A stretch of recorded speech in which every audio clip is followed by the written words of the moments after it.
Let's start with a definition. Motor learning is a set of internal processes, so it is things that go on inside your body and inside your brain as you process that skill. It is associated with practice or experience. In other words, motor learning is going through that process of learning a skill and practicing a skill, or understanding a skill through some other experience that you've had that might be related to that skill.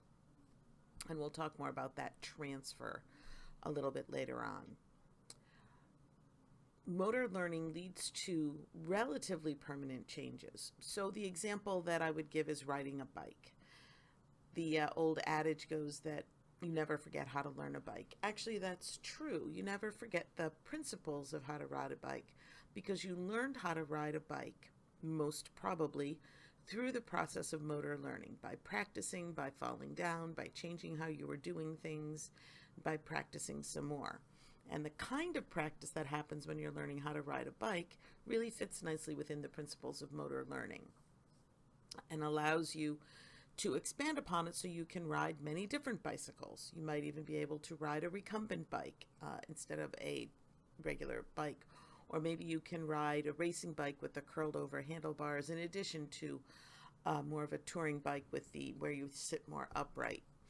So learning how to ride a bike is a relatively permanent change or a permanent addition to your motor behavior repertoire. So it is associated with practice and experience, and a lot of what goes on happens inside your head somewhere and in your body, and we'll talk more about that. So motor learning is how people learn complicated skills. It is not how people learn simple skills. It's how they learn complex things. So the examples of pictures I have up here for you is playing soccer and juggling. Riding a bicycle is another example. Driving a car is another example. These skills that require many, many different smaller skills and very complicated skills. Hands do something, feet do something, your eyes have to do something else. It involves a lot. Motor learning is comprised of a set of principles that we're going to talk about. It also is very heavily based in research. The research has been done in sports, in dance, in therapy, and all sorts of areas of function. But there's lots and lots of research on motor learning principles, and the theories have been around for quite some time. So they're fairly robust at this point. So here's some of the principles of motor learning that we're going to discuss. And then there's a few more on, and we'll go into each one. The first one we're going to talk about is transfer of skill. What we need to know about transfer of skill is that certain skills have what we call invariant characteristics. Invariant means they don't vary. Characteristics of a skill that are always the same no matter how you're doing it. For example, transferring from one surface to another has some certain invariant characteristics. You have to shift your weight forward in preparation for getting up. You probably have to reach for whatever the surface you're going to is. You have to make sure that the surface is felt behind your knees so you know that you've arrived at the second surface. And you have to shift your weight back again in order to settle yourself back down onto the new surface. Those characteristics are the same whether you are transferring from a wheelchair to a tub bench, or from a tub bench to a mat table, or from a mat table to a chair. The idea of shifting weight, of finding the new surface, feeling it behind your legs, and then shifting your weight back down again are invariant characteristics. And certain classes of motor movements share these characteristics. So what are the invariant characteristics of signing your name? You have to be able to hold the writing utensil in some sort of way. Of course, there's lots of ways of holding it, but you have to hold the writing utensil with the pointy end, the business end, the ink end, whatever, down. You have to find your place on the line where you're going to be signing. Make sure that your hand is in the correct spot. And you need to make those loops and swirls and lines and dots that comprise your name. Whether you are signing your name on a check, or whether you're signing your name with your finger on a finger sign thing on a computer, or whether you are signing your name in crayon. There are certain characteristics of signing your name that will always be the same.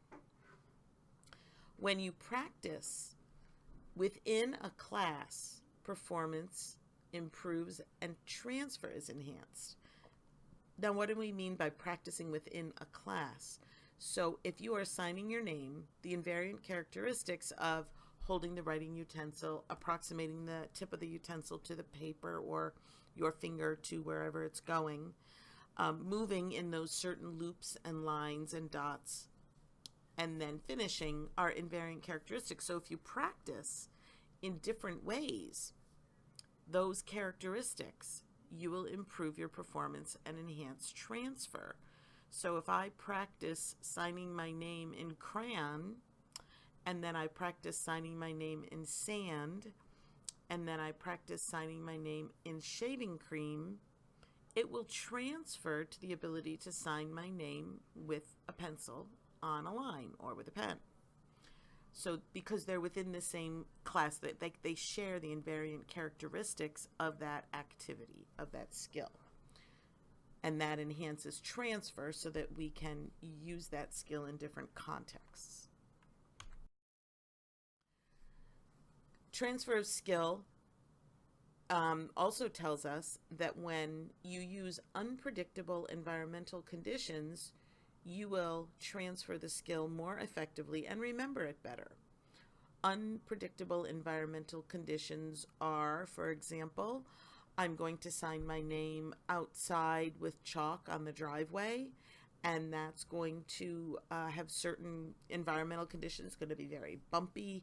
The wind might be blowing. It's going to be brighter maybe outside, or maybe it's going to be raining on me. Maybe I will practice signing my name with my finger on the desktop, and that is going to have a different tactile moment, and that's a different environment. So putting some unpredictability in there is going to improve memory and transfer. Maybe I want to sign my name while I'm sitting on a ball and uneven.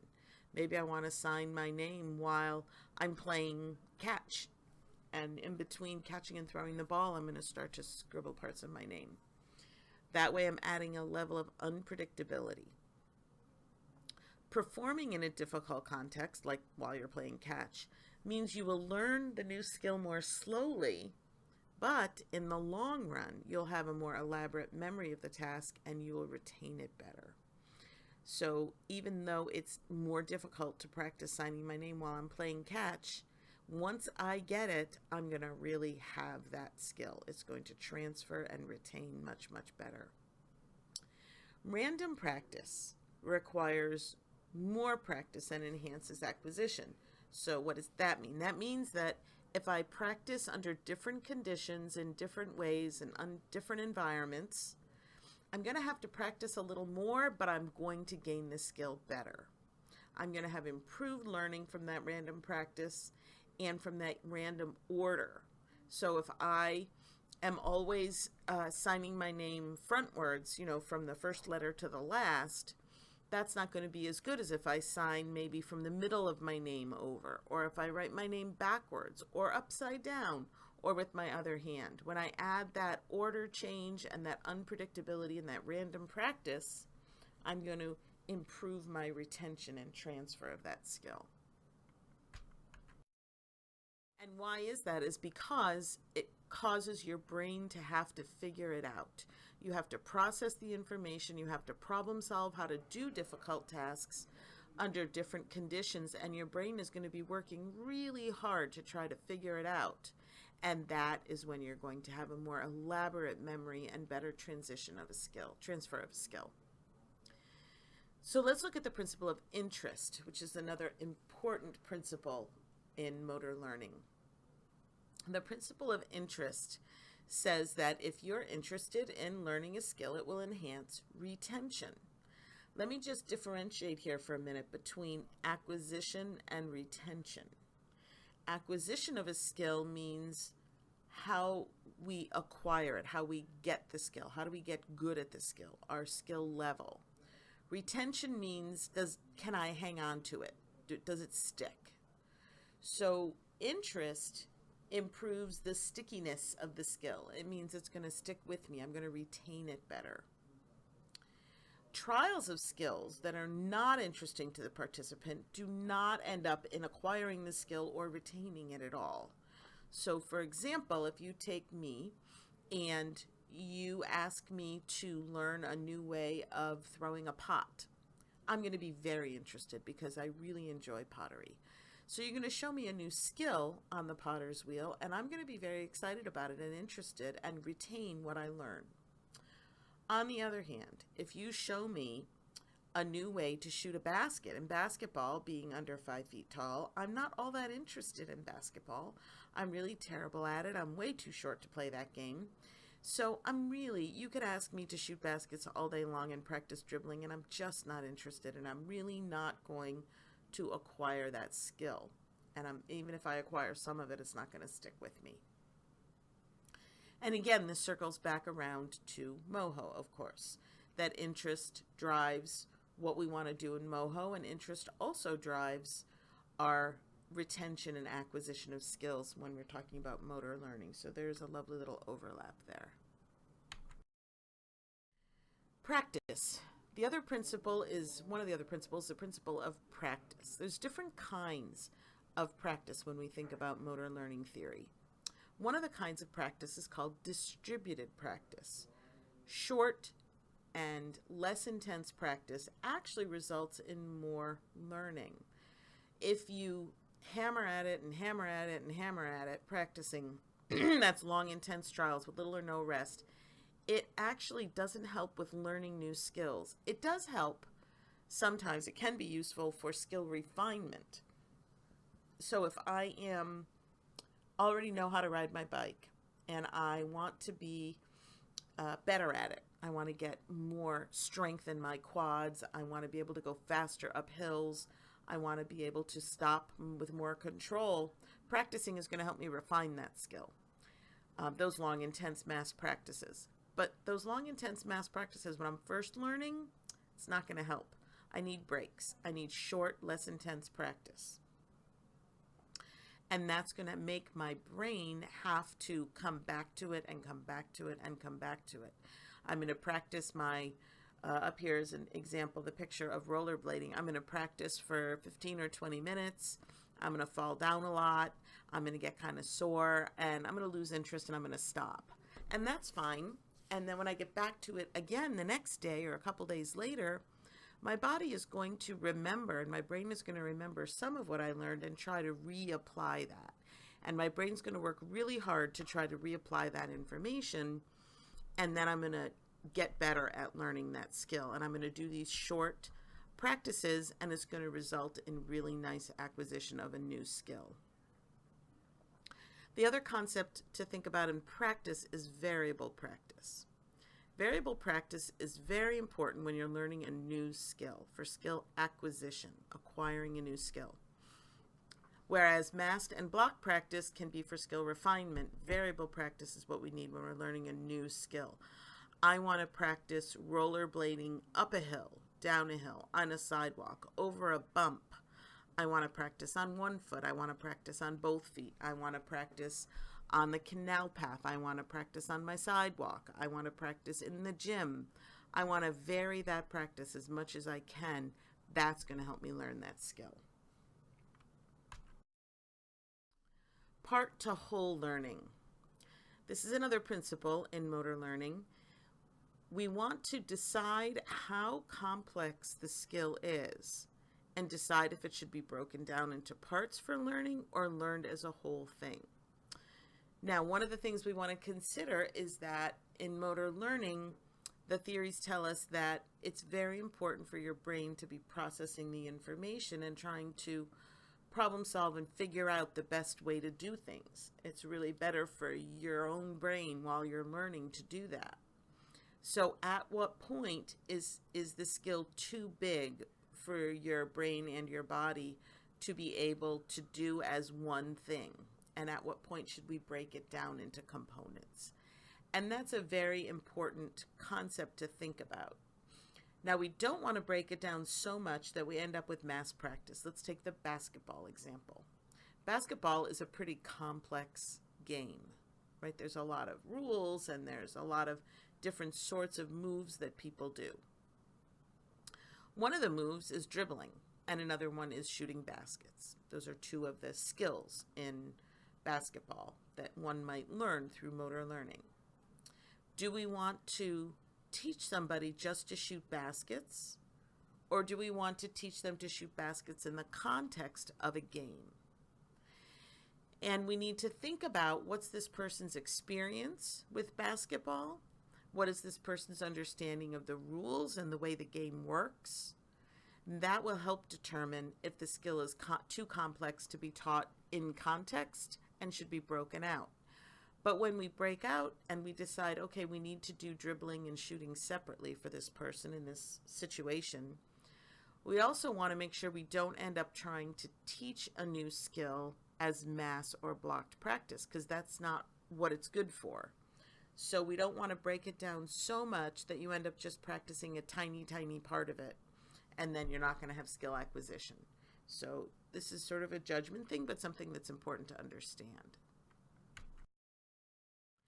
K of R, or knowledge of results.